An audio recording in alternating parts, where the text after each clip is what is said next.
Vote কেন্দ্রে CPM Trinamool হাতাহাতি। এবার বরানগর বিধানসভা কেন্দ্রের 61 ও 62 নম্বর বুথে অর্থাৎ বনহুগলি রবীন্দ্রনগর বিকেসি কলেজে তৃণমূল কংগ্রেসের বিরুদ্ধে ছাপ্পা ভোট দেওয়ার অভিযোগ। এদিন বরানগরে জাতীয় কংগ্রেস সমর্থিত বামফ্রন্ট মনোনীত সিপিএম প্রার্থী তন্ময় ভট্টাচার্য গেলে গন্ডগোল বাধে। দেখুন সেই এক্সক্লুসিভ চিত্র। কে ভোটারদের প্রভাবিত করছে? ফালতু কথা একদম বলবেন না। আপনি ফালতু কথা বলছেন কেন? আপনি ফালতু কথা বলছেন কেন? আর বেশ করছি, আমি দাঁড়িয়ে আছি। আমি কথা জানবো, আপনি কি করবেন? আমি কথা জানবো, আপনি কি করবেন? আপনি কে? আপনি তন্ময় ভট্টাচার্য ক্যান্ডিডেট। আপনি তন্ময়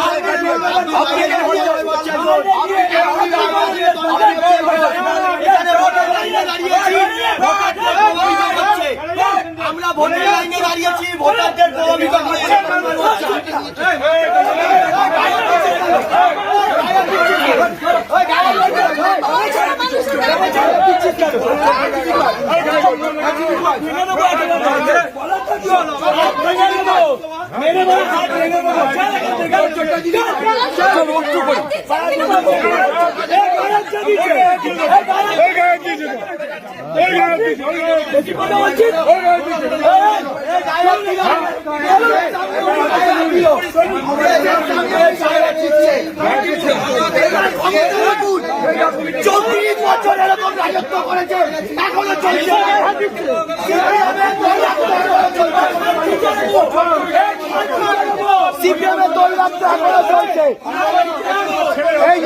নিয়ে যা আপনি